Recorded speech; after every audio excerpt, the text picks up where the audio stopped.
So, okay.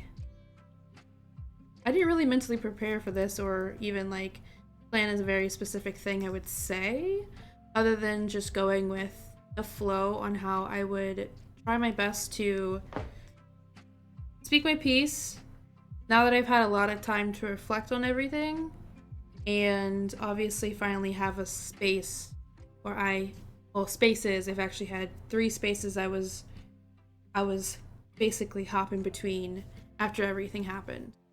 I won't speak for anybody else's experiences. I've briefly mentioned them, but I can't really take their experiences, so I will try to give a small input on what happened on people outside of me and the reason why things have changed the way they have and why I'm here is obviously you guys see the setup is very different and I'm not even anywhere where I was living and most of you have actually followed along my platforms for many years including the entire journey of a home being home ownership and everything else going on with the wedding being planned and more animals being added to the family and everything else so there's a lot I haven't really been able to talk about because it was just so much happening, and I obviously didn't have a space to like do this, which is fine because I needed to focus on surviving more than anything, obviously.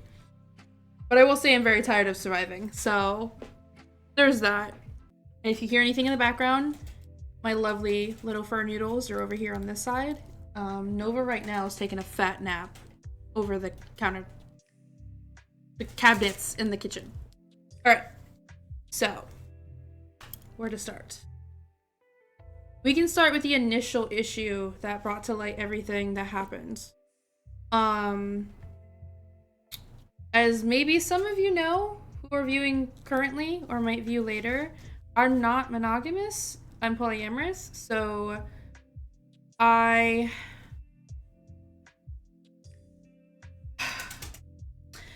I know how to go about things that are more in the ethical sense. I have done the homework, I have done the community reach, I've done all of that. I'm very in the community. Um, and I want to learn more, obviously, over time and, learn to be more of a better advocate and all that. But right now, I'm just active learning, stuff like that. So when I think about a year passed in my previous relationship, that's when it was more of a public based, hey, it's the both of us kind of branching out and not being as scared of judgment, at least for me. I can't speak on my ex on that one, but they just went along with it. At the end of everything, it was just to benefit that person and had nothing to do with actual polyamory. It was just to be able to cheat openly, unfortunately. Um, so, what catapulted this whole situation was basically the summer of 2023. There was an incident, and I actually posted the photo of what that person did to a wall. It's all over TikTok and Instagram. I don't know about Facebook, but I did share my story to an extent through writing, and that was basically my turning point of like, listen, we got this place together for us.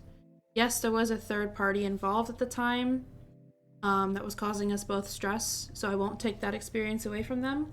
But that doesn't excuse the history before the house, and the history that got worse in the house, or the history that made this present time worse in the house. So I basically told them, this is your last chance. After this incident, you really need to go get help. I need you to be more proactive and communicative in the relationship and just do more because you're showing me somebody who's very scary and it's just kind of proving our past history before getting this home that I was right about fearing my NP. I'm just going to call them NP. So they basically pleaded me not to leave. I was already halfway packed, ready to go to my grandparents at the time. And they pleaded me not to leave. They were going to change, and they didn't like how they were acting, which has always been how they were acting throughout the entire relationship. So I was like, okay, sure, whatever. After this discussion, we're not bringing it up again. There was one other incident with arguing and fighting that they flared up again. They broke things, they did things that were not okay. And obviously, with being as fearful and in flight mode I was like, listen, we weren't supposed to have this discussion again. And it basically broke me. It literally just kind of like put me in this weird depressive fog of like not knowing what reality was anymore after so many years with this person. And then in a house that we both were supposed to make into a home, a safe place. Something that, if you know my history and what I've shared on social media, is what I've always wanted since I was little, because I didn't grow up in that environment at all. My only safe places were my grandparents. That's it. That's all I had, and like I briefly ever had interactions with them. So that's the second incident that happened, and that happened in the fall. So when winter came, and we actually had some previous friends that the ex, polyamory, keep up with me. I know it might, some of you might not understand. Keep up with me. NP, me, somebody I pursued 2022 in December. Okay? All three of us, house. Got a house. That person turned out to be toxic. So I removed them. They had a safe place to go and everything. And also, at the same time, without me knowing about it, a friend group that was mutuals of ours also kind of removed them around the same time frame. Okay? So then it was me and MP. And that's it. For months. And it was the worst handful of months I've had in a long time.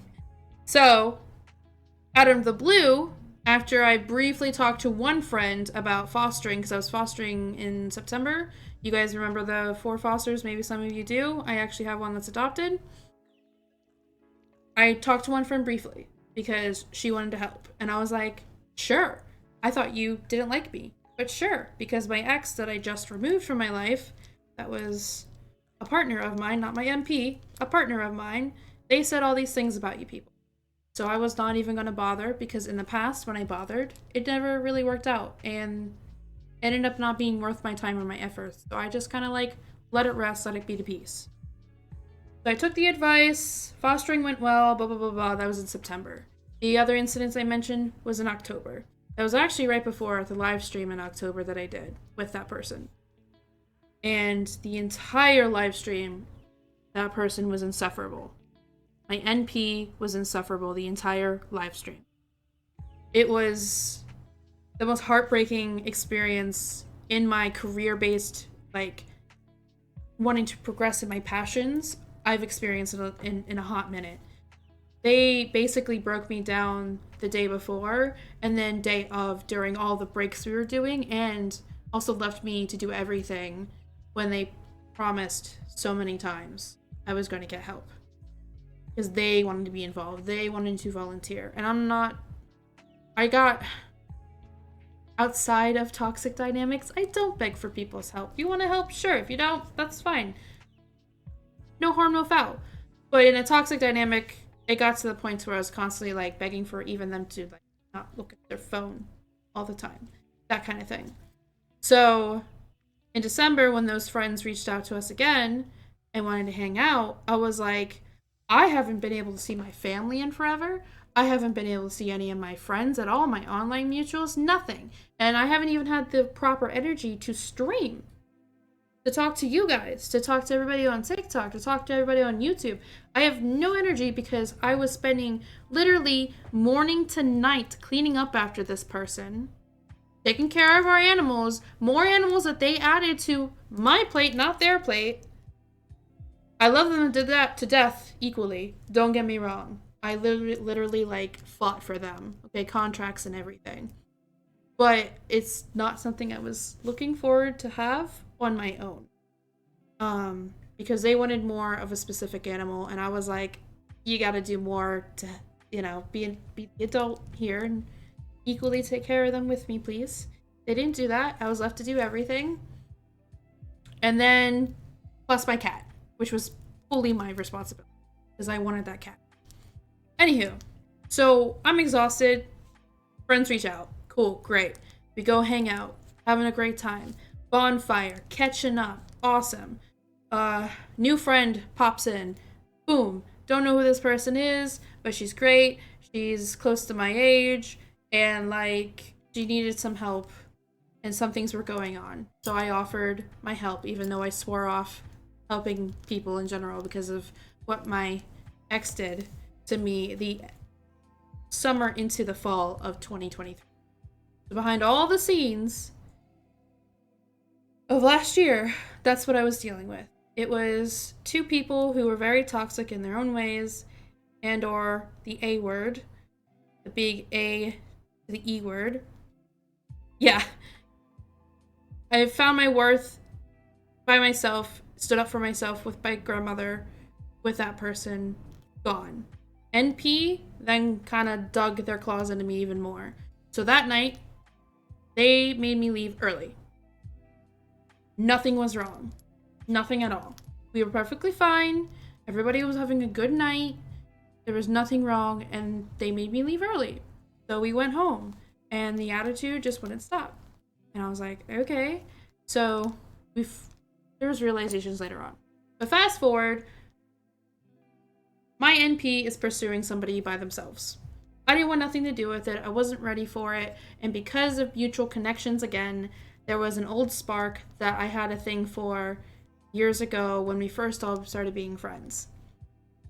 Heard that person was available, and I was like, well, if he doesn't hate me, I'll shoot my shot.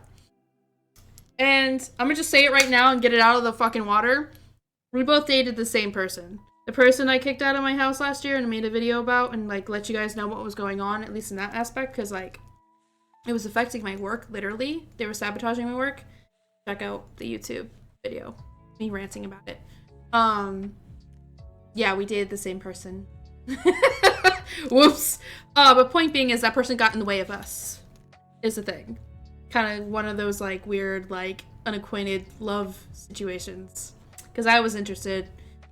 Went over the head of him at the time, but it's okay. Anywho, in present moment, we're all hanging out again. And I was like, hey, like, I want to be able to clear the air about this so I can maybe just do my own thing. Maybe pursue. I don't know where it's going to go. We could just be friends too. That's fine. And that was encouraged. And everything was cleared out. And then we all had a party for New Year's, which was also planned last minute. And I was left to do pretty much everything on my own on my household side, other than the newbie friend that actually ended up living with us temporarily. So she was a great help in everything, super supportive through all of this. So it was me, her, NP, once again, I want this, and this. Make it happen. Okay? Me, her, made it happen. And then the rest of the friends made it happen. So that's when everything kind of started hitting the fan. NP was doing unethical things about their dynamic and not being communicated with me. I was being hella communicated and demanded to communicate even more than I should have. And it was just causing argument after argument after argument. And yet, that person would go message the person of interest, hey, my MP this, my MP that, and this and that, this is fine, like saying that I'm consenting to things that wasn't being consented of. And telling the person that is my friend, our friend at the time, that I'm in the know-how of what they're doing. I don't need to be in the know-how of everything, but when it first starts up on dynamics, we like to be communicative and be like, hey, this might happen. Hey, this might happen. Stuff like that. If you know, you know. So when things started going good with my pursuance, the person that I had interests separately, that's when basically they were trying to sabotage it with the guy that I wanted to pursue. So it bit them in the own ass, really. There was a weekend that out of nowhere, my NP was like, you know what? Why don't you try staying the weekend? You guys are already having to go and do all this driving anyways, because my boyfriend now, lived under an hour out at the time. And I was like, you know what? Maybe if that person's comfortable with it. I mean, they did just stay the night before. Sure. Whatever. And then the real motive of that was to try to pursue in an intimate level with their interests. And I was like, well, if you're doing that and that's on the table, then I'm letting you know if anything happens here, that's what's going to happen here. Whatever. Everybody progresses differently. So I thought that weekend went okay. Like, I thought it was smooth sailing. Everybody was just having a good time seeing each other, and that was that. And my memory gets a little foggy here because so much happened in like 2 weeks after this. In 2 weeks, my life completely flipside. So I believe, if I'm correct, it was the Thursday after that, I think. I believe so. It was up to the Thursday after that, or maybe the following Thursday. So there's a time gap of like us all not really seeing each other too much, but we were all just discussing things, and things were starting to get confusing. And then there was a discussion with the person that my NP was pursuing that we were like, something's not right here. It literally happened so damn fast, it's a little blurry. But point being is, at the result of everything, okay? Because I was trying not to be in their business, I didn't want to be. It was up to that person to prove to me that that they changed, that they were trying to change, they're trying to be better and do things in a more ethical manner, and also just as a person either realize, oh fuck, there are these toxic traits I need to work on, because if at home is unhappy trying to pursue something else, it's not going to end in a different result. It's just going to be just as unhappy and unbalanced. So that's why I was just like, I don't want nothing to do with it, because every time in the past that person tried pursuing somebody, I had to clean up the mess. I had to clean up the mess every single time. But then when I tried to, it was, oh, we're too busy. You can't do that. You can't see them. You can't see him. You can't see her. You can't see them. Like, it didn't matter, like, gender identity or expression-wise or whatever the case may be.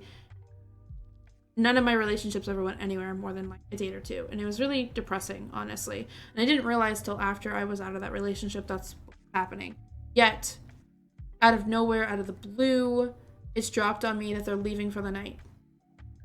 They're gonna go try to, without testing, without pre-discussions, without, informed consent, go and do something.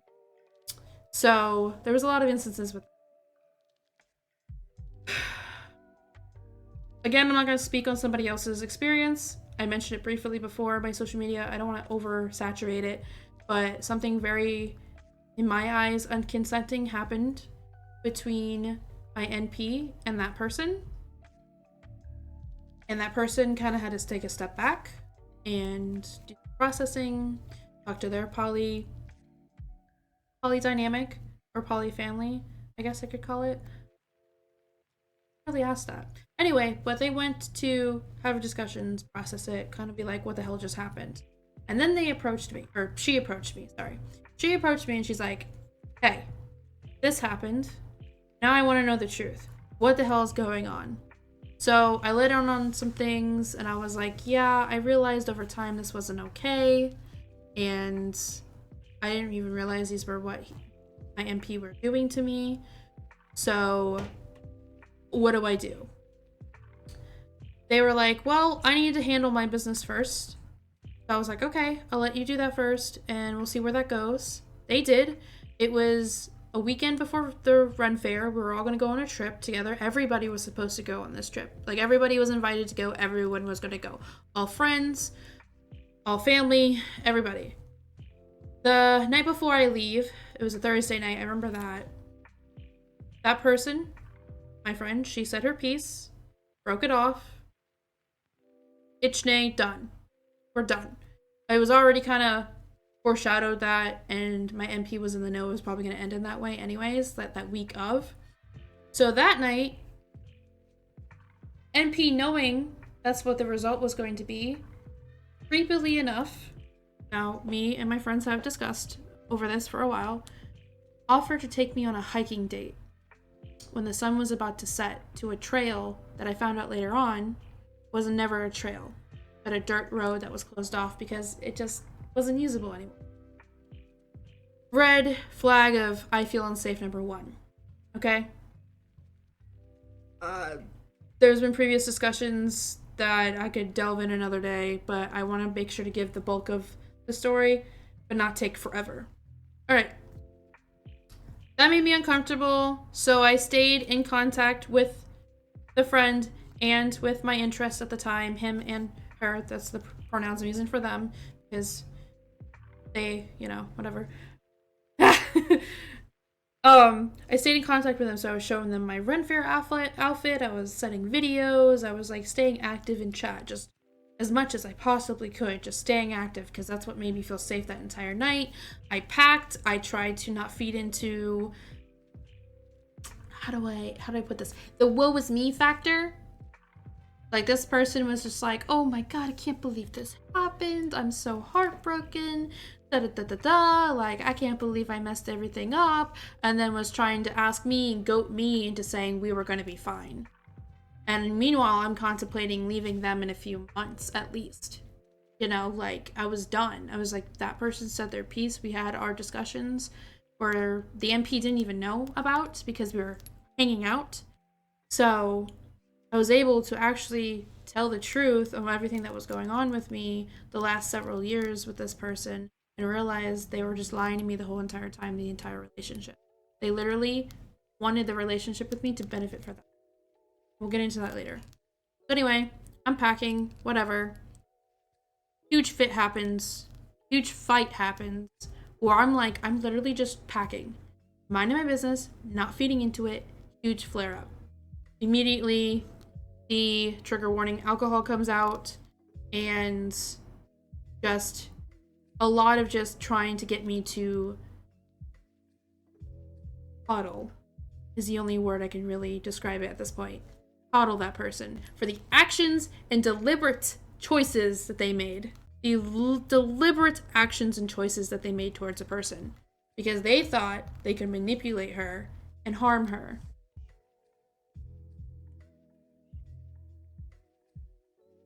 Their immediate reaction to the whole situation was to pressure me into having intimacy with them that night.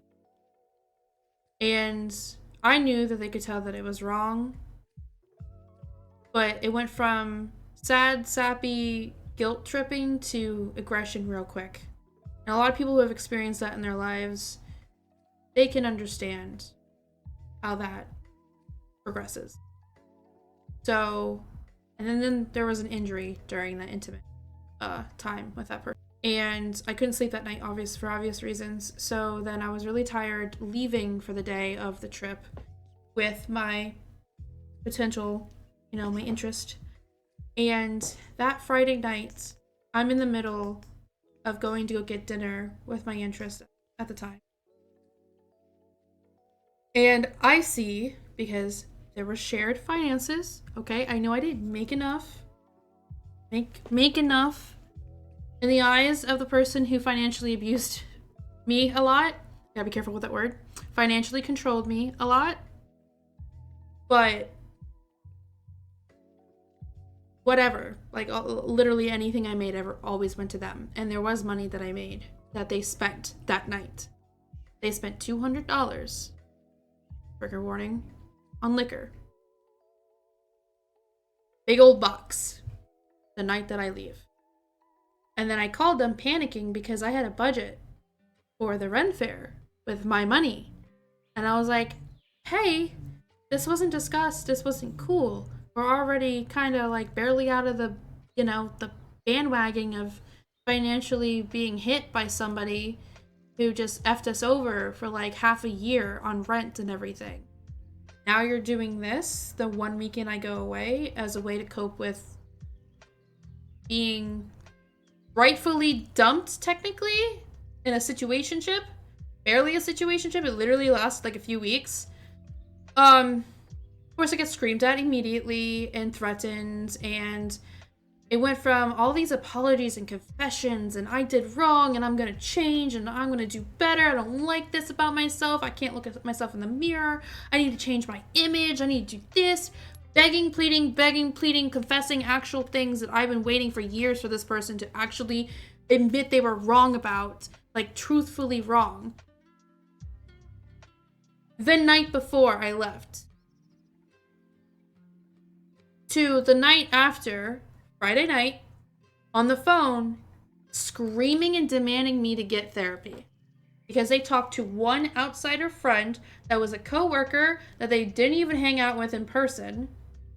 And has also, in my opinion, not factual, but my opinion, allegedly, is also in a really bad relationship themselves.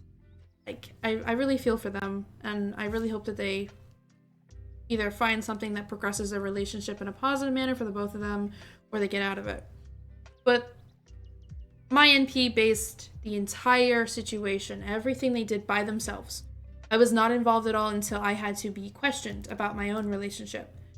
Okay, until I had to be questioned about my own safety, I wasn't involved.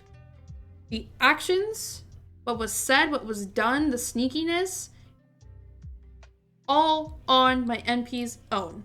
My ex did that all on their own.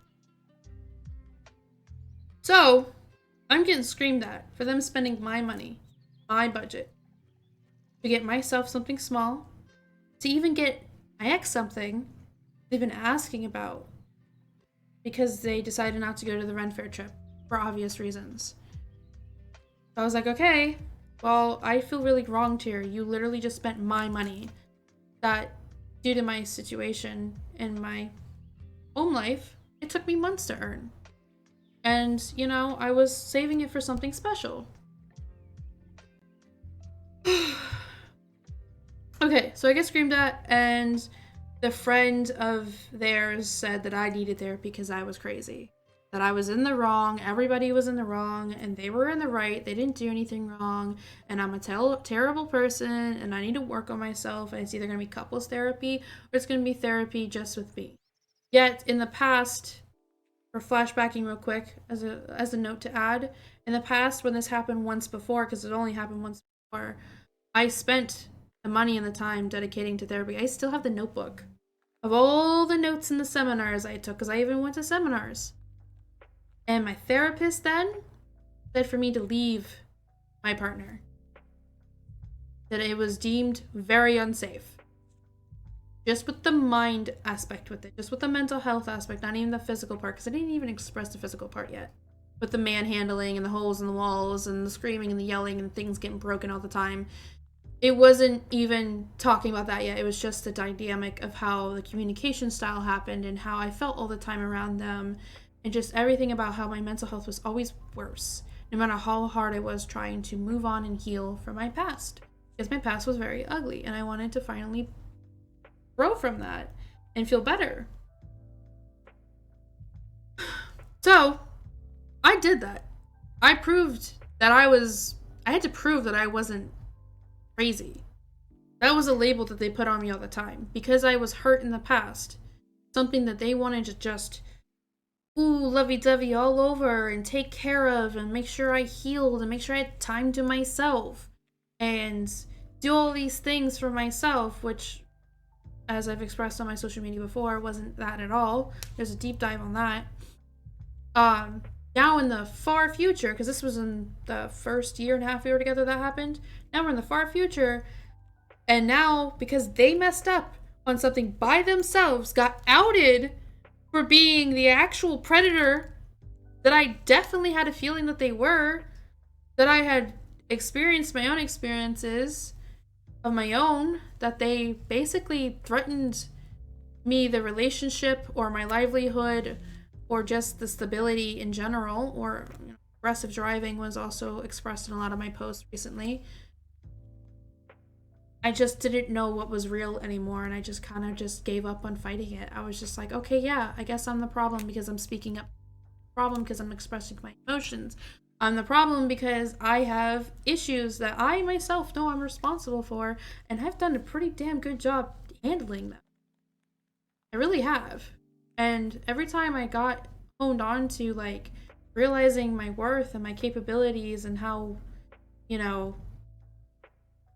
much I've grown, it felt like a lot of the time they were pulling me back, trying to get me to get back to where I was still wounded, hurt, and angry over the relationship before that person and my family issues that happened right before that person, which was very messy. But we've already been through that venture.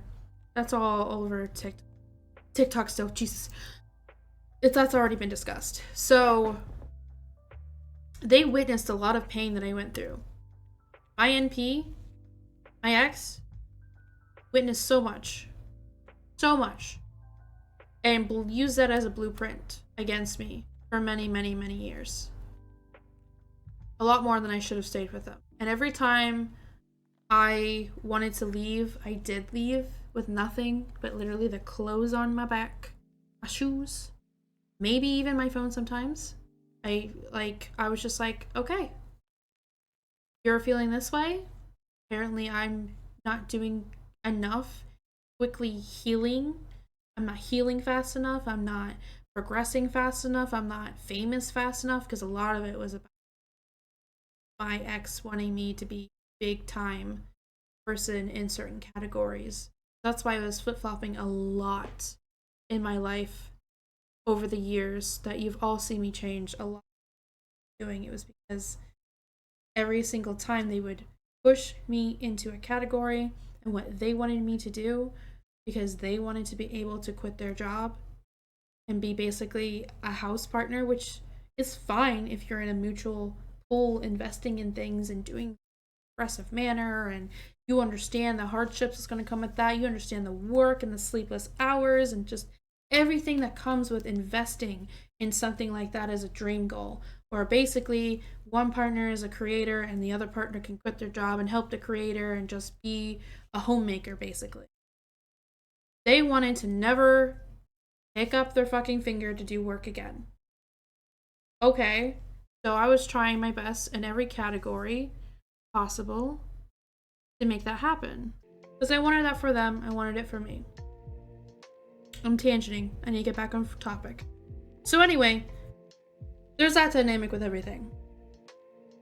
That Friday, it left sinking feeling in my stomach. I was crying basically Friday to that Saturday morning.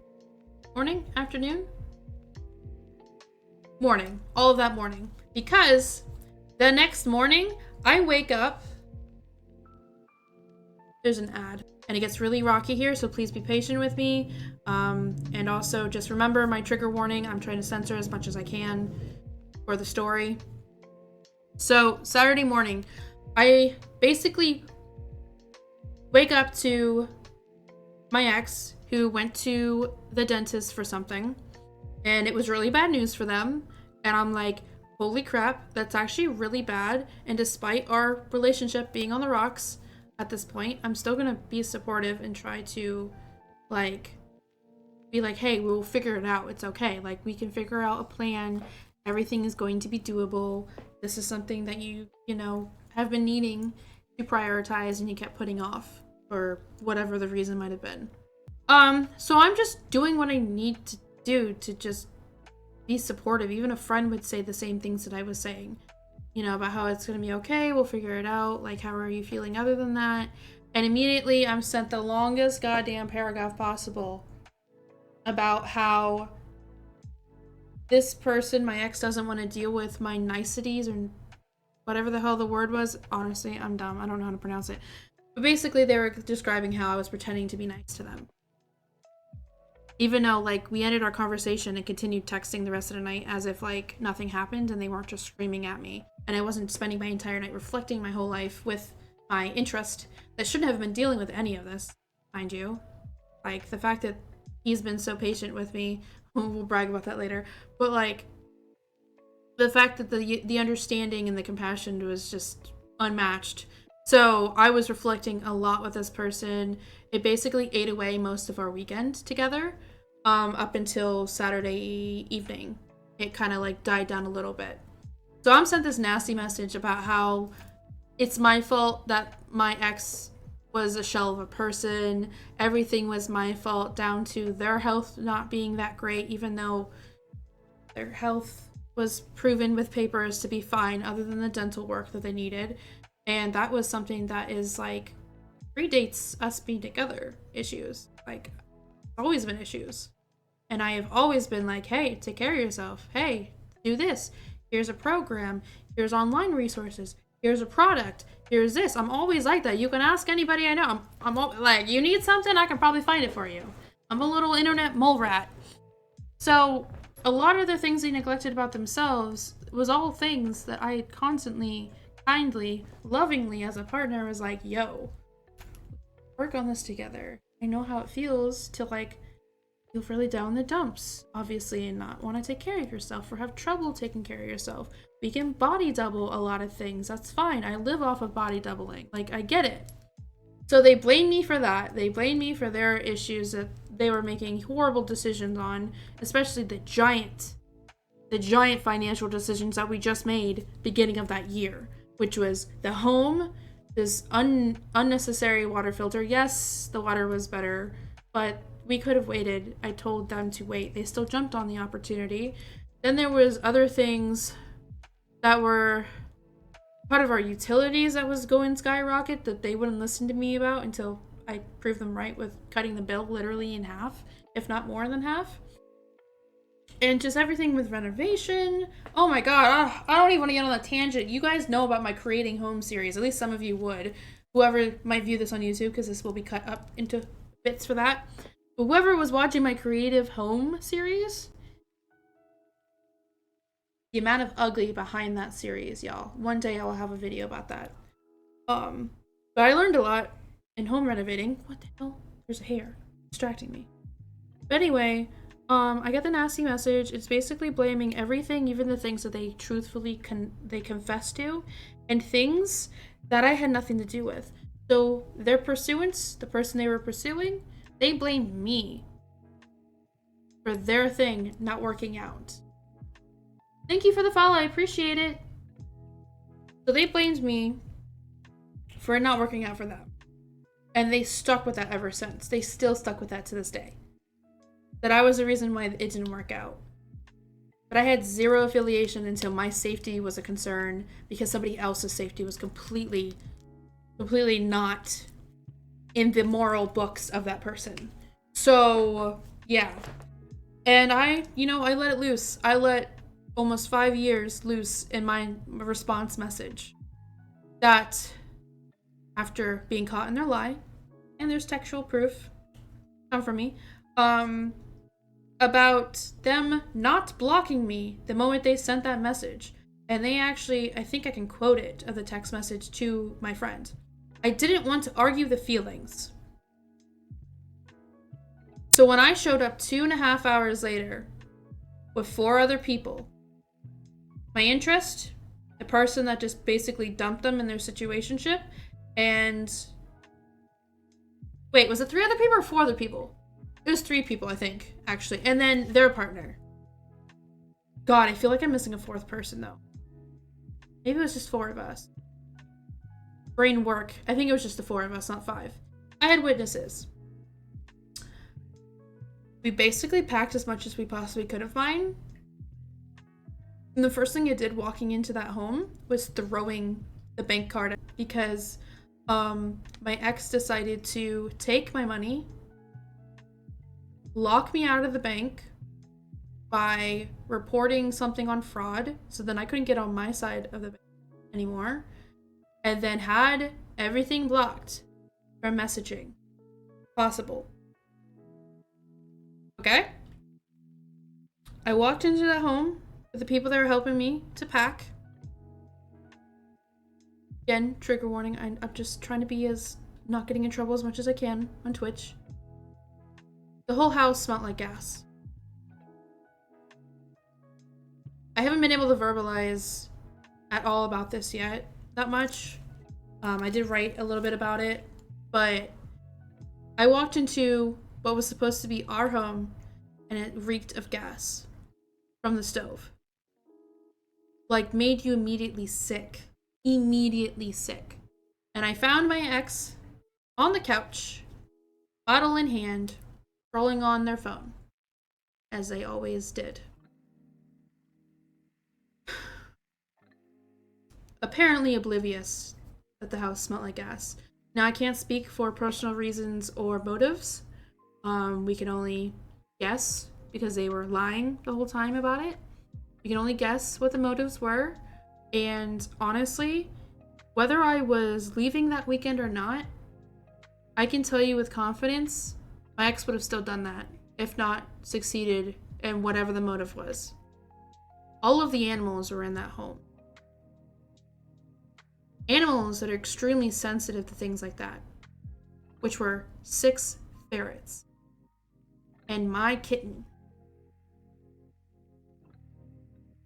The first thing I did, other than run into the house to throw the card at the table, technically my ex, go into the kitchen, and there were two gas nozzles, dials, on full blast. And it was one of the gas stoves, no glass top or anything. Full blast.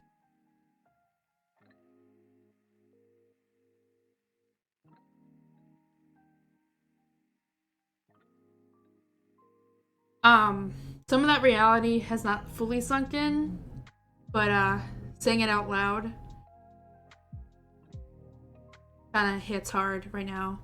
But yeah, all of the animals' lives were at risk, including the person that like I desperately was trying to love for so many years.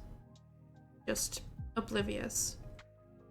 Oblivious. Because later on, while packing, it was apparent, and I saw exactly what my friend pointed out of what some people do when they're potentially have sociopath tendencies or potentially has narcissist tendencies. I cannot diagnose anybody, but you can see certain cues that they do.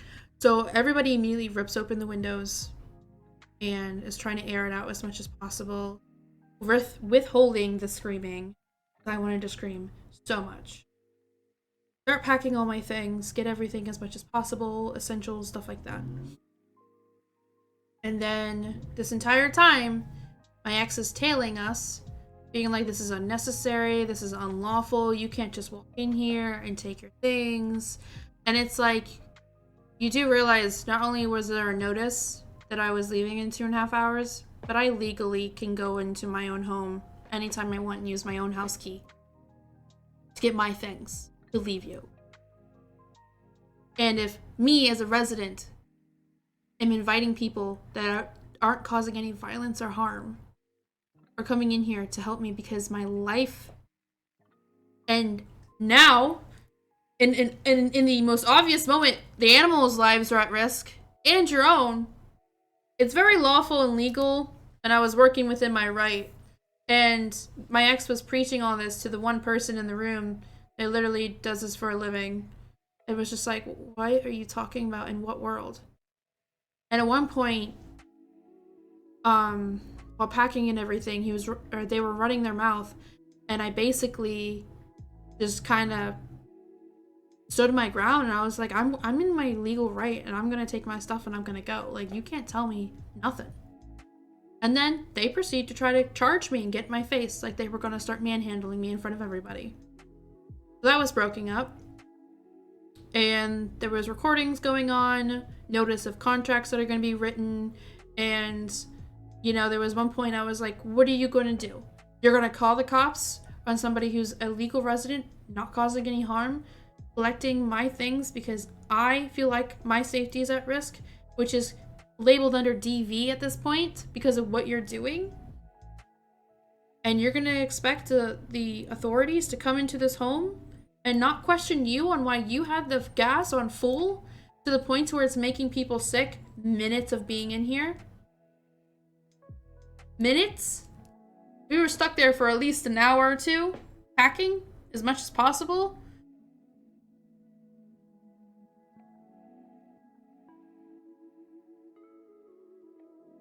I don't know the motive. And after everything, I don't care. Because either way, it was a tactic to get attention.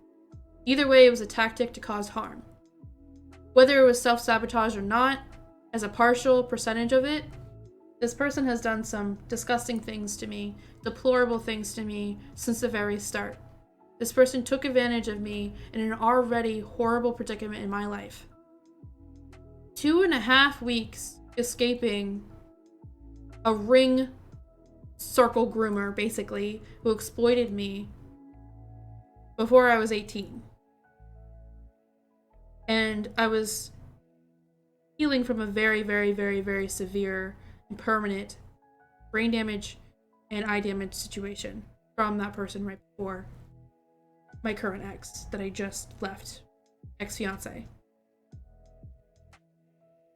So it gets deep and it gets very unsettling. That's why I'm trying to censor it the best I can. because a lot of it I'm not really per se ready to talk about, and a lot of it actually has a lot of detail and context that it's just too much for most people to really handle, and I can totally respect that and understand that.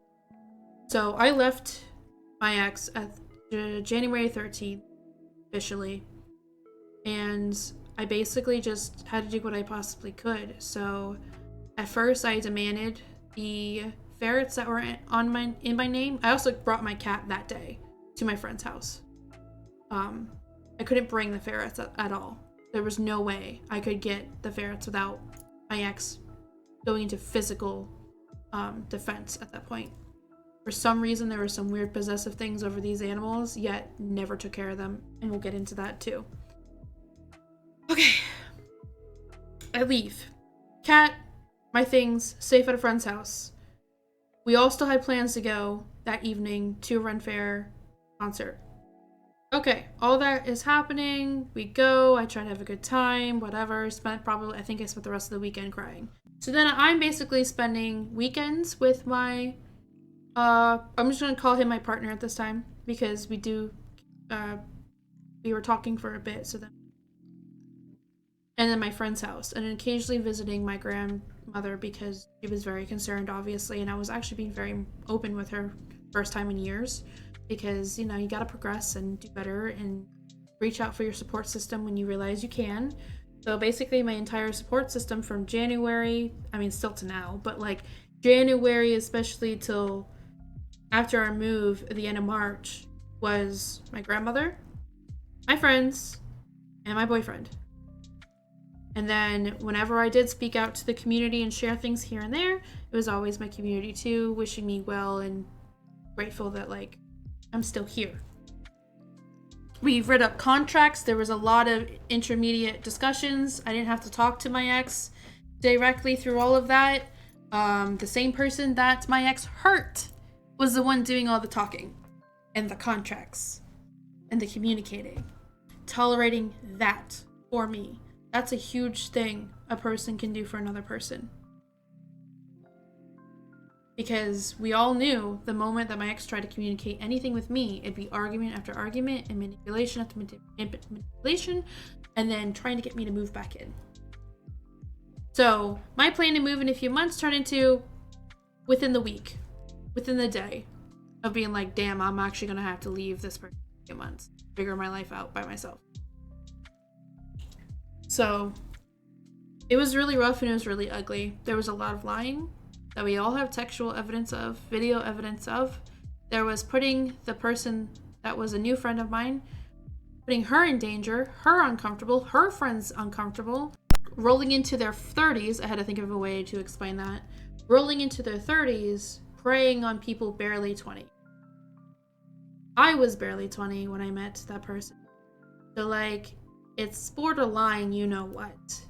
And the whole situation, I can't speak on their experience, but that got really heated, and I had to go and help her hang out with us until she went home and moved back home, because she was about to move back home anyways. And it just was a whole mess. Be creepy and talking horrendous things about me, but then saying really gross things about me that were experiences that were not consenting. Bragging about experiences that were not consenting as best experiences with me. That was his front of damn, I haven't had this in a while, I haven't had that in a while, and going into detail. I don't understand why, I don't understand the motive, but it was gross. So we read up contracts. I was able to get all the property I could actually take with me, and then we got all the animals eventually. And the reason why we got all the animals eventually was because I took the 3 that were under my name. Okay, and they were also the 3 that I was very new to. And I already had my cat. Within a week after that exchange of me getting my 3, and my ex being on their own to take care of the last 3 animals that were ours, they got deathly sick and had to go to the vet. And my ex tried blaming it on the new ferret that was already way past quarantine and already had a medical checkup. So What happened was we had 2 cages. I took the smallest, even though the biggest one that I have now was under my name to begin with. I didn't want to argue, so I just took the smallest. So then the newest ferret that was already in quarantine, because we just adopted that one in December, which also was a love bombing gift because I didn't ask for that one to be adopted. I was just casually having conversation. And then they came home with the ferret. And I was like, oh, this is my Christmas gift. Dope. It's a fuzzy, lovely animal. Whatever. I already have enough on my plate, so I guess it won't make much of a difference. I love them to death, though. Don't get me wrong. I do. I'm so glad I have them. The situation and how it started with having that many animals all at once, by myself taking care of them, was a lot. It was exhausting. It was a huge adjustment. So, got them sick. The one that has cancer, Millie, that a lot of you have donated for. I appreciate you guys. She has been blossoming since. She got really sick. She got another infection in her intestinal line, and that's because my ex stopped giving her the medicine that she to keep her healthy and functional. Just decided, oh, she doesn't need this anymore. I don't feel like buying it. I don't feel like spending the money to get my animal medicine. So she quickly got sick. Had to go to the vet. I have paperwork too to back all of this. So my ex blamed it on a blockage in her intestinal line, and then told my friend a different story, that it was because of the new ferret being infectious, giving her something. It was feasibly impossible, but okay. Done with that ferret visit of her almost dying again. Puts Millie in the cage. No quarantine, nothing, just giving her medicine. The other 2 get extremely sick. I wonder why. There was an infectious issue in her digestive system that can transfer through feces and or drinking out of water bowls or even food, saliva and stuff. Those 2 get sick. So now all 3 of them are sick. And after my ex has gotten them really sick, they're in horrible condition. One of them hasn't even fully recovered from it. Okay, Simon is the other oldest. He still hasn't fully recovered. He's still not the weight he used to be. He's still not as active as he used to be. They're better now. They're safe now, obviously, but like, it's insane how within a week of that transaction of, these are mine, these are yours, I know should be all of them, or the other way around, because whatever, we had our favorite ferrets we picked out. They got that sick. And immediately, my ex was like, hey, can you take them? It says in the contract I can give them to you. I was gonna kind of consider just tossing them in a shelter, but like, can you just take them first? If they're eligible. I know they're not like financially sound to be able to handle them, so could you as the friends take them? So my ex was trying to initiate my friends taking my animals because of the obviously having to start from nothing financial situation then. Anywho, all this was happening while my ex didn't even know I was staying with my friends. My ex actually said to people that I was on the streets and I abandoned all of my animals at my and that I was being severely unhinged, acting like an animal, and living on the streets. They also said a lot of the time that they feared their safety because I could just break it at any moment. What? Take my belongings that I own? And technically I could legally show up anyway anytime I wanted, but I'm not going to do that. That's insane. So after a lot of tidbitting back and forth, figuring things out, making my ex wait because I was not tolerating that at all. That was BS because I wasn't ready to take on all of them. And there was already a very active home that the other 3 were staying in, and Nova. It took a while to figure it out. But we eventually got him. They eventually healed. Doing good. Everybody's safe. Everybody's happy. Happy ending, basically. But yeah, like, I think the animal thing was the last thing other than the in-between BS lying, and when I went to go get the rest of the belongings that were crucial belongings I wanted, there was a lot of harping on everybody on when I was going to get the rest of my furniture, and my ex even got their dad involved in the harping. when in the contracts it was written in my favor. They didn't bother to debrief these contracts enough, but you know, as people who have tendencies to be very bad, toxic, A to the E people, guess it didn't matter to them. It didn't matter. So there was no loopholes for them to start anything. There was no loopholes in the contracts for them to do anything harmful to me, harmful to my items that I have sentiment value to, at least, or functional value, and also animals. So I took what I could, what was priority, and everybody basically just flipped the bird and said, we're done. Hands clean. We're over it. Everybody that wanted to block this person, and said, all right, peace out. We're done with you. Like, good luck dealing with the vacant home and leftover furniture that was left there that came from my family or myself. So yeah, that's pretty much it. That was the whole situation. It was a big handful and mouthful, but that was the immediate situation that ended that relationship and ended a whole just miserable time in my life. A very dark time too, because there was just so many things that happened in between all of this that I gotta work through and heal from, because it kind of messed with me hardcore. So there's your story. There's the lore of what happened. God, I can yap for hours, but I'm good on that one. That's what happened. What happened afterwards was basically my relationship with my boyfriend progressed very awesomely. We're like two peas in a pod. We reference SpongeBob too much. We have our own language that does not make sense to anybody.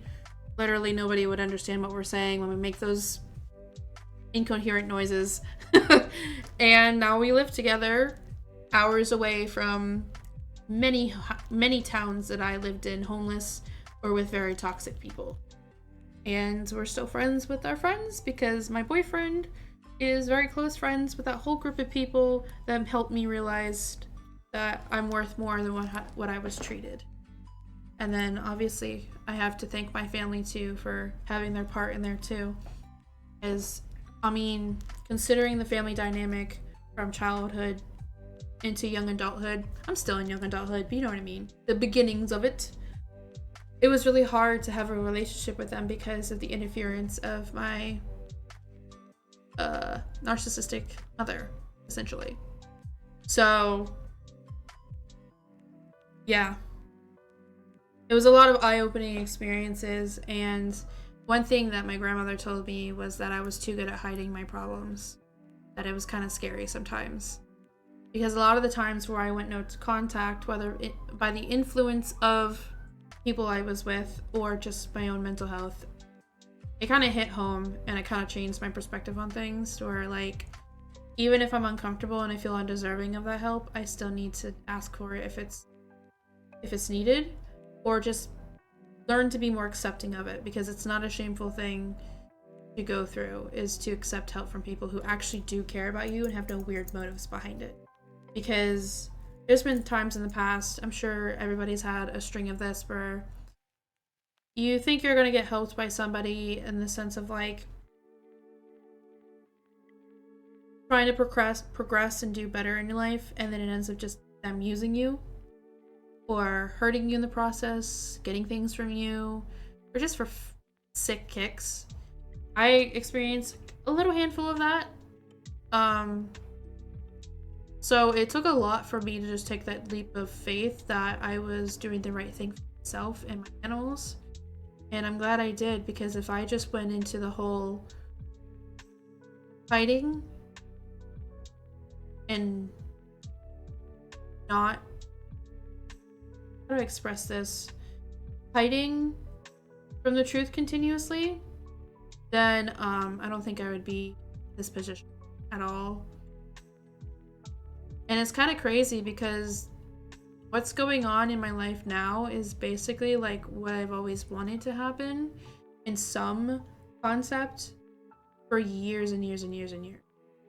So it's kind of nuts that that is actually happening. happened in the most wild, obscure, unfortunately painful way possible.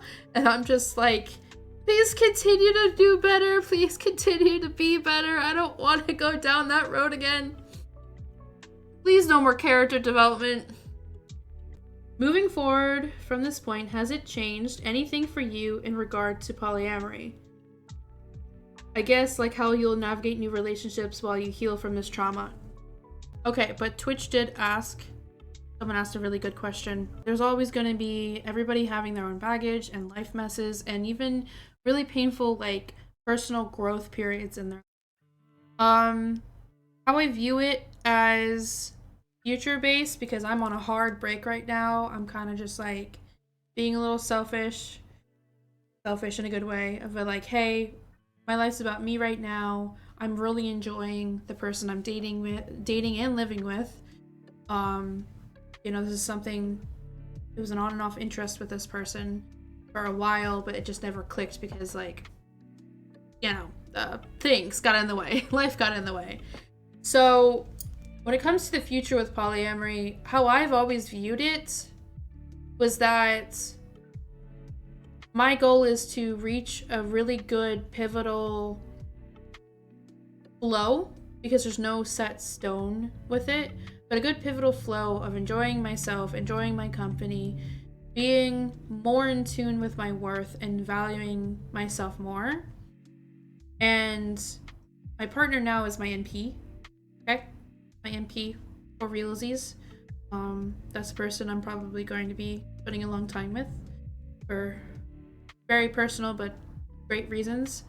So when it comes to anybody else, whether it's me and a person or us and a person or us and a pair, whatever the dynamic that falls in line, if it does in the future, like more of an organic finding, they're just extensions of already existing happiness. They're already extensions of joy and love and compassion in lives. And I've learned a lot about what not to do in the sense of witnessing somebody who just took polyamory and labeled it as a, let's openly cheat. Let's openly not communicate. But we'll put polyamory as a staple on. When I've always viewed love and passion relationships as just like a nice, structured communication web. No table. Well, round tables are actually good. It's like kitchen table is what a lot of people call it. If I were to have a polydynamic again, it would just be communicative, open-minded, and not harsh. Like, I've known so much variations of what people label as love, harsh love, or that's such a deep question. I'm trying to find a way to explain it in simple terms. I don't believe in the future the things I've gone through in this last relationship are going to impact in a negative aspect to my future relationships if they find me. I'm working on it now myself, and I'm slowly opening up to my boyfriend about things, and we have a lot of deep conversations, and that's a very valuable tool in relationships. If you are lucky enough to find that, is somebody to sit there and listen, even if they don't particularly understand the personal sense and how it feels to go through the things that you went through. So I've been slowly opening up about it, taking my time with it. There has been definitely triggers that I was completely unaware that were going to happen. I have been going through triggers, but they come out in a different way, and it never goes anywhere near the percentage that it used to in the past, where it was basically the trigger was being fed into and deliberately picked up. But these are all like parallel similarities from previous relationships. Doesn't matter who, what, family, friend, relationship, it's parallel similarities that are coming up again with like old fears. I'm feeling very uncomfortable with my body because my body will react, but my mind is very confused. So I have to sit there, process it before I say anything, and then I get to like have that safe space to talk about it with my partner. And I'm sure I would have the same safe space with my friends because I have talked about a few things already with them, and or my grandmother, because it's mainly who I talk to about these things.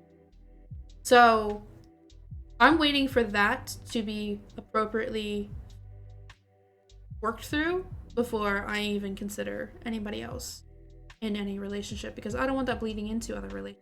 I know the importance of not having basically home unhappy or whatever your current dynamic that predates new dynamics, to make sure that's happy and sound and you're healthy, you're in a healthy manner, taking care of yourself and also flowing with that person or persons, because it could be just more than two, before you go and branch out. And that was the biggest thing that I had such a stickler issue with my ex, was that there was obvious reasons now why I was so unhappy and horrible. I mean, they're not a good person. But then they would just go rush off, rush off, rush off, rush off, keep going, keep going, keep going, for like all physical reasons and the worst intent possible. Okay, we're talking about somebody who's already toxic, somebody who is in already a nasty cycle with themselves. The A to the E word. I don't know if Twitch will like strike me for that, so I don't want to say it.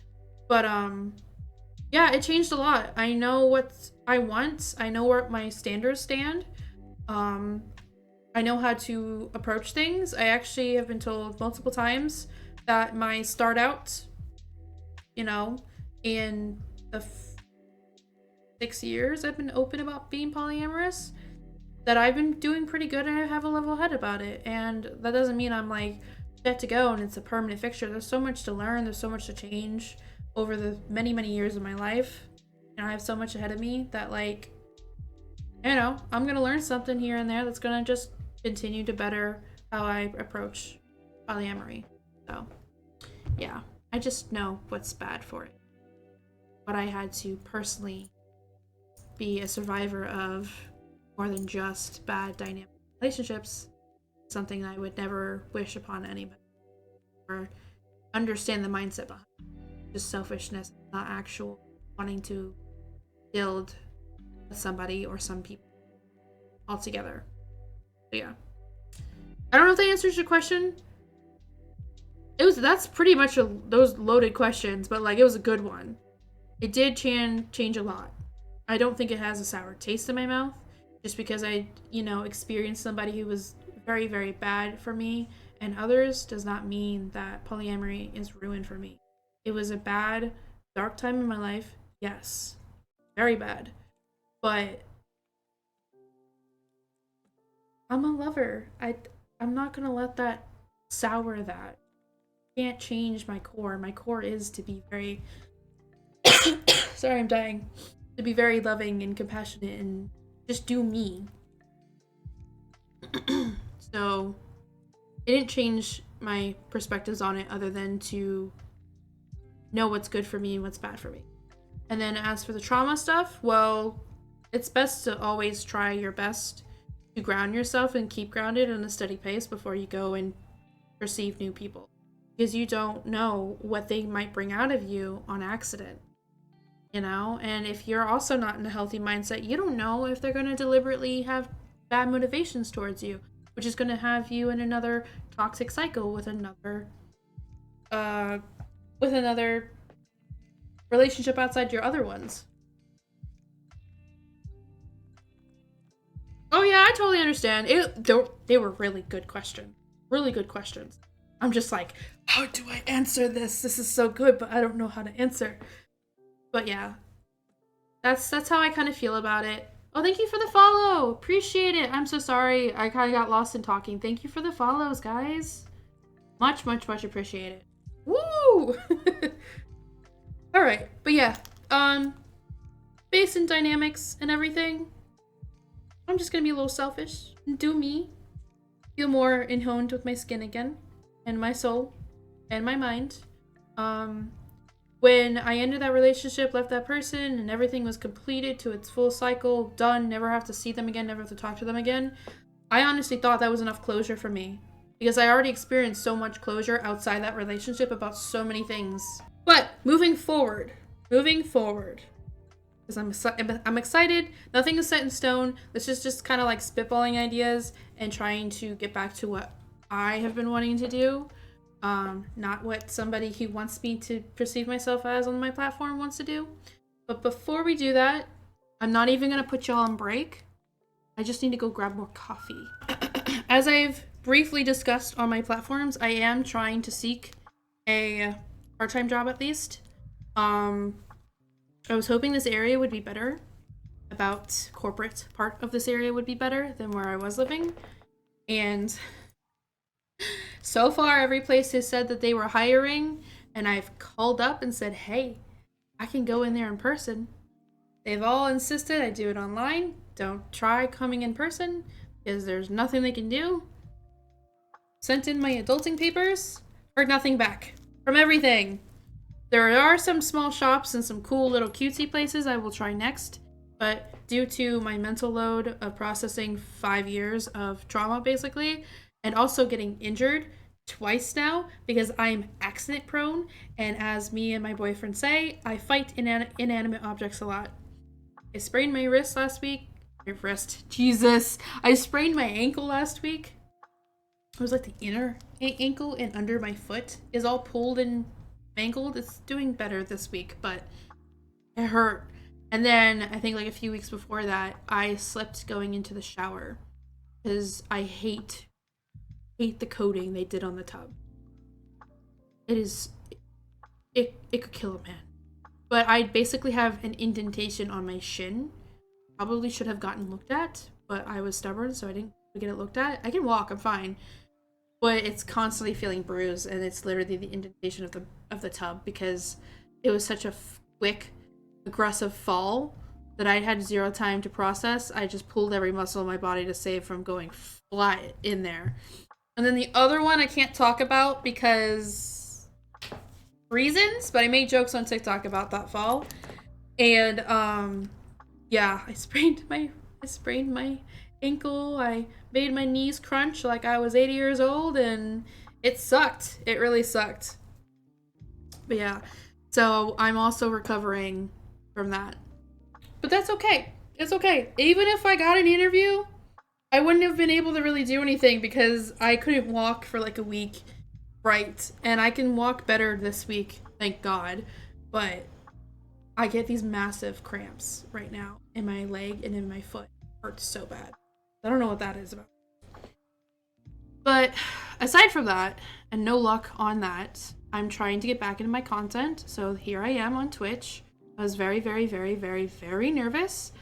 Part of the symptoms after being treated the way I was for so long, I actually felt very weird and nervous and turned off from trying to make content of any sort. It's a very weird, like, realization that I felt not good enough to show my face anymore because I basically felt like a shameful liar for not being truthful about what was going on in my life. But it's like, honestly, for the love of God, who would be able to, express those things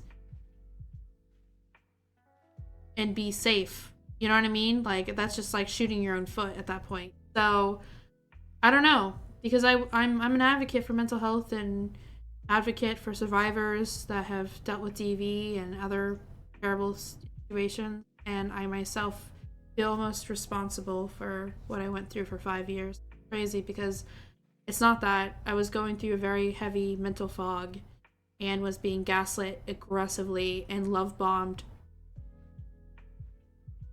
I think it was the worst case of love bombing ever. Like, I had so much materialistic crap filling in that huge void of somebody who could not love themselves nor have the capability to love anybody. Or love themselves in a healthy way. They loved the image of themselves, and they loved being able to brag about me to everybody they knew, to the point where people actually genuinely didn't like me because of how much they talked about me in a weird way. I was like idolizing, but never once said anything nice to me and meant. And if they did start saying things nice to me, it was after they screamed and did other things. A few hours to like a day end. and then threw materialism at me as gifts, which were sorry gifts every single time. So instead of receiving flowers all the time, it was squishmallows and crap. And I didn't even care for, because I wanted a connection. I wanted that value in mentally, soulfully, and emotionally connecting to a person. And because I didn't get that, I started to lower my standards to meet what I was given, which was below the bare minimum, considering that this person was very... I'm hoping I don't get flagged. Very abusive to me. I don't know the rules. I gotta read up on my words. But, I just don't want to get in trouble on Twitch, but I trust you guys not to report me, because I'm trying to express my experience.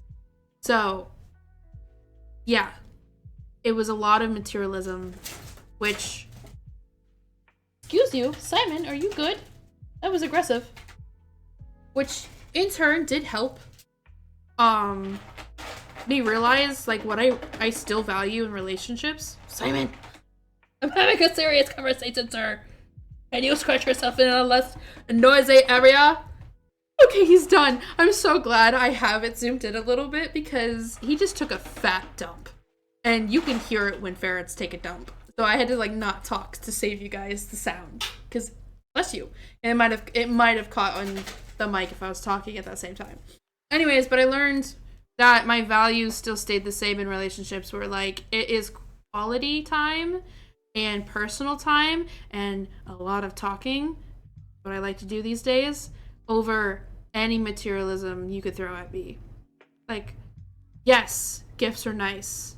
Gift giving and gift receiving is something I love. But there has to have value to it. There has to have a sentiment to it. Otherwise, it is depressing. And a lot of the time, if not all the time in that relationship, it was always because it was a sorry, or a way for me to, like, forgive more so, or feel safe again, because it's catering to my interest, materialism wise, other than mentally and physically and emotionally and all that. So it was really difficult. But where the hell did this tangent come from? God damn it, I'm squirrel braining so hard today. I'm so sorry. But anywho, I don't even know the point of that conversation. Holy shit. What is wrong with me? My brain's not working. This is what y'all have to deal with.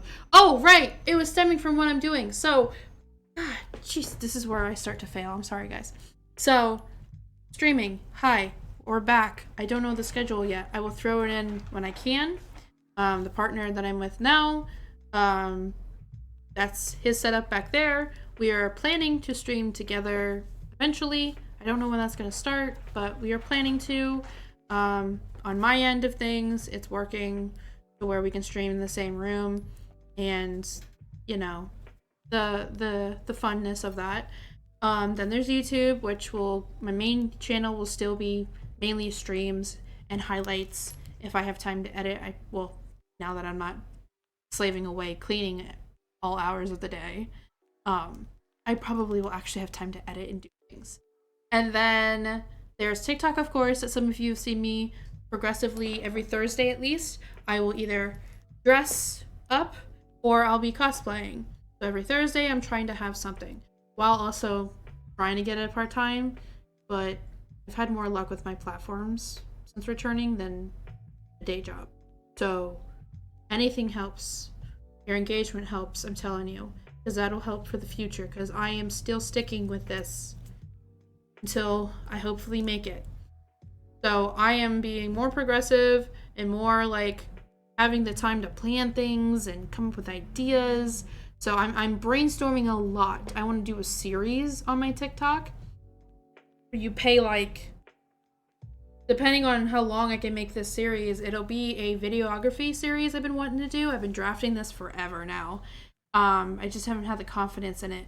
But, sorry, I'm, like, having to adjust my garter in my stocking. It's, like, eating at my leg. Okay, anyways, but it's a videography series with my poetry that I want to actually read aloud to viewers, and I want it to be a paid series because it is something I want to publish one day. So that's an idea. There's some videos that I haven't even finished because I was busy. There's a painting video that's a craft one for YouTube I haven't finished. As long as I have those clips still, I'm finishing that painting. I don't care if my surroundings behind me change. It's whatever. And then I'm focusing on my spirituality and being more open about it. So, a lot more spooky things will be happening as well. We have been taking time for those who believe in spirits. Okay, if you don't, but be respectful. The group back here, can I actually show you guys? Hold up. So, all of that behind me, this stuff, that's all haunted items that I've collected. Oh, my septum. That's all haunted items that I've collected. There's 3 currently that I've actually collected with my boyfriend. So, like, credits and kudos to him because we thrifted 2 recently and they've already shown some activity. And then the mirror, that's Peter. He's a very loud spirit. But yeah. Everybody made it in the move for those who were fans of the previous spirits that I was taking care of and their vessels and blah blah blah. They're all good and dandy in a brand new cabinet. That was the death of me and my friends to get up here. I can't tell you how insane that move was to get everything upstairs. And then there's the 3 new ones on this table. So we're waiting for them to be more comfortable and more energized to basically interact and do videos with. Ah! So we're waiting on that activity to pick up a little bit more. They've been doing okay. I have a spirit box session I'm probably going to actually release on investigation exploration on YouTube. And there might be some orb videos coming out because we've had a lot happening on night vision as well. But it just takes time and it takes a lot of dedication to get those out. So I will be planning a week to work on that. I might as well plan it a week, to be honest with you, because I'm itching to get that stuff done.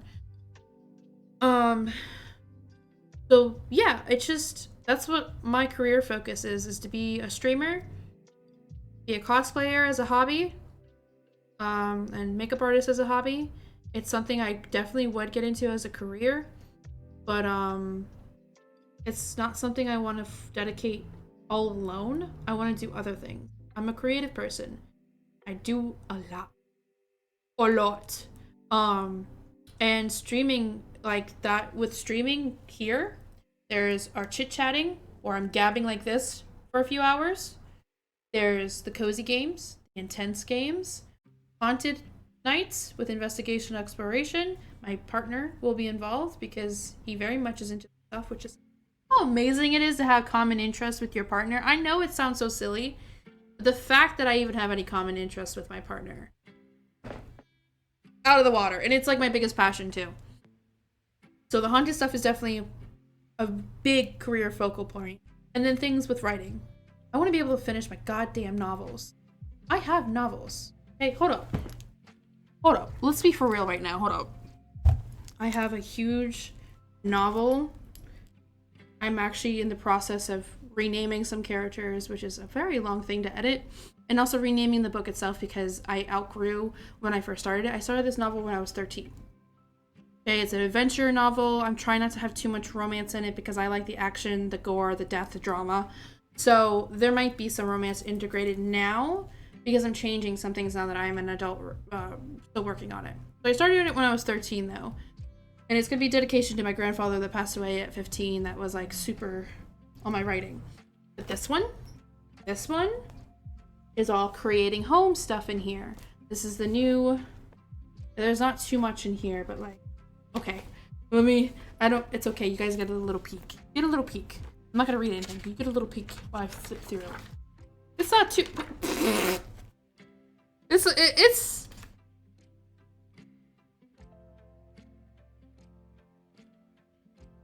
I'm trying to do this without like smacking myself in the face. Like there's writing in here, okay? Okay, maybe it's a lot more than I thought. It's longer things though because it's experiences of like the healing journey and things that like are a less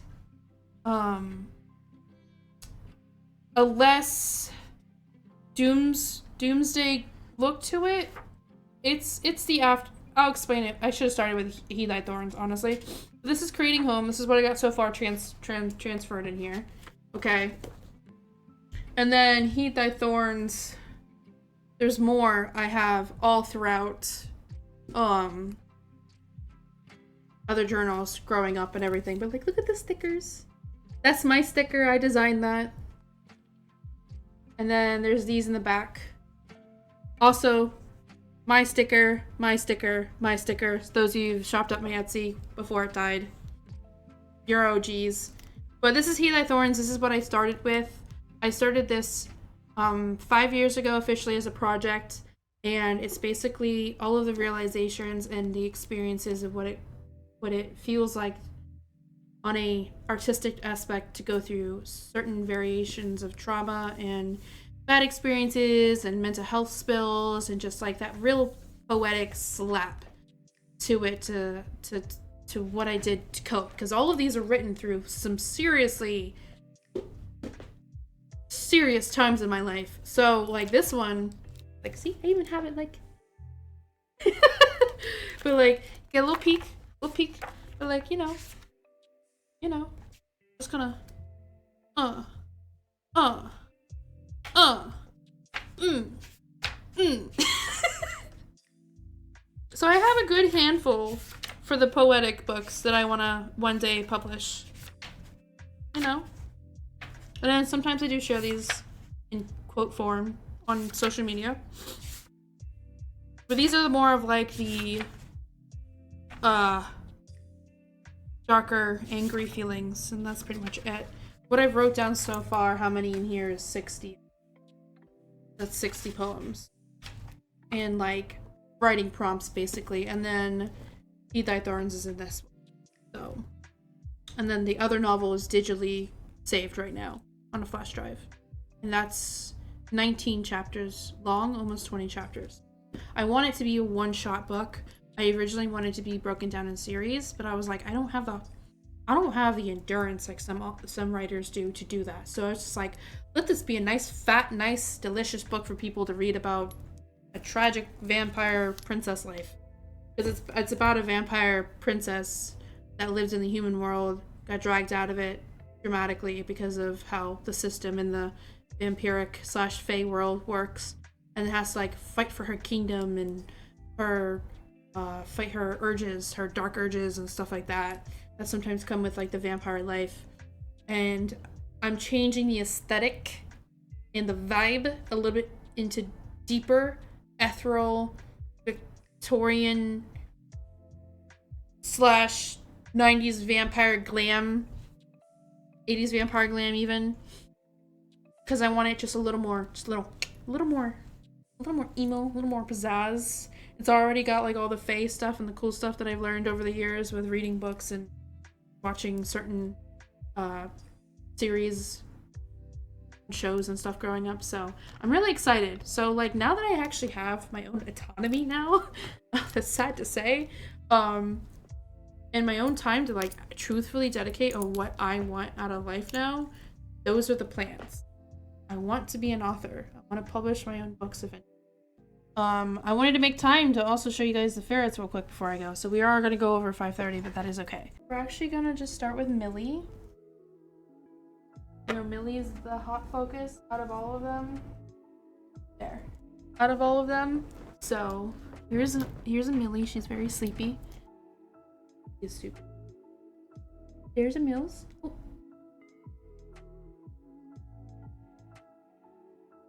Extremely confused and disoriented because I bothered her from her nap. Baby. Yeah. Alright, but Millie is doing pretty damn good. That's Millie. I thought it was her face, and I was like, oh, that's so cute. But here's Simon. He's doing good. Old feller. Millie and Simon are 4. The other ones are about a year or younger.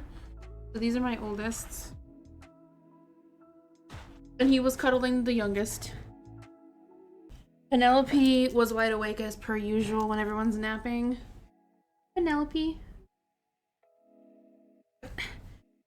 She is the new troublemaker since adopting her. She has taken over the reign of chaos and getting in trouble and being way hyper. Say hello to your friend, Nova? No, Penelope is not the nicest, but she is adorable. She will kiss you, though. That's something. This one is Penelope's brother, Theodore.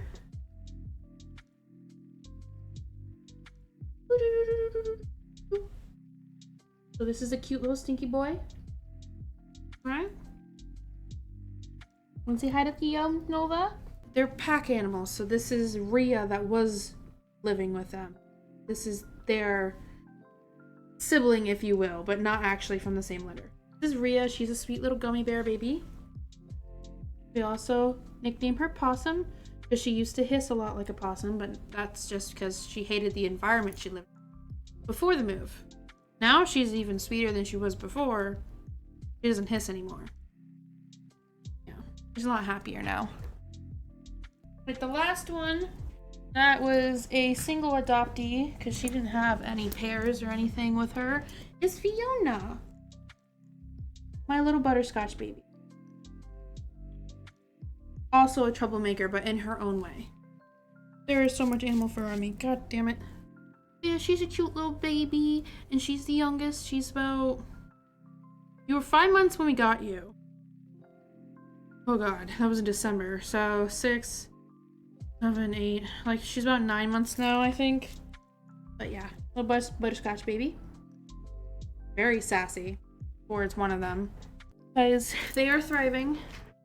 We're working on some better schedules for them, but other than that, they have been perfectly fine and really happy and everything. And Nova's nice and chunky and just oh so spoiled and loved and spoiled little brat that does the most insane things possible.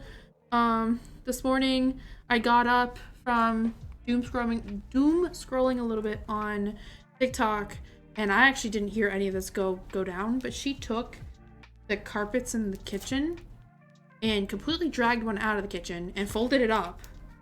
She was, I guess, wrestling with it. And then the other one was half folded that she usually plays with because she likes to sit with us wherever we are at. If I'm in the bedroom, she's in there. Couch, she's over there. Like in her cat tree, in the window, or even on the couch next to me. If I'm in the kitchen, she'll sit up in her bed on top of the kitchen cabinets because she is a very well-behaved cat. So, like, I trust her with pretty much anything. Or she's on the carpet next to the fridge watching us in the kitchen, like, cook dinner or whatever. So she was very much a chaos gremlin this morning, and she was just all in her zoomies, all in her attacking every carpet that we have on the floor. And then she took a really fat nap while I streamed most of the time. Now she's here next to me like she used to when I was back the end of last year. But yeah, that's pretty much it. I don't really have too much to say other than, like, if you liked this stream, this rerun, or even the video on YouTube, please, it would help so much and be very much appreciative if you could like, subscribe, follow, or interact with any of my platforms. I will have everything linked under the YouTube video that I release. So that will be linked below. This is more of an outro for that. And I'll be back streaming soon. I don't know when. I usually do Thursdays for content creating of multiple sorts. So it might be next week, it might be another week, or I might even throw in sometime during a weekend. There is no set schedule, but I will let you guys know on TikTok mainly, and I will try my best now that schedule can be more proactive. That's the word to use. I will let you guys know a day ahead of time, or at least the evening ahead of time. And my streams will be more in the afternoon, and if they're in the evenings, I'm more than likely going to be attempting to stream with my partner, or my partner will be hanging out in this with us, doing his own thing, or whatever the case may be, chatting of sorts while I stream. So, yeah. That's the mix of everything going on, and it's great, and it's exciting. And yeah, I'm just glad to be back, and I can't believe I was able to stream for 4 hours, and I actually feel really good after stream. It's a good sign. I feel way different than I used to when I get on here. So, That is a plus, my dudes. All right, I'm gonna let y'all go because I have been yapping and doing all the fun stuff for quite a while today. I hope you enjoyed the stream. And I will see you next time. Okay. All right. Bye.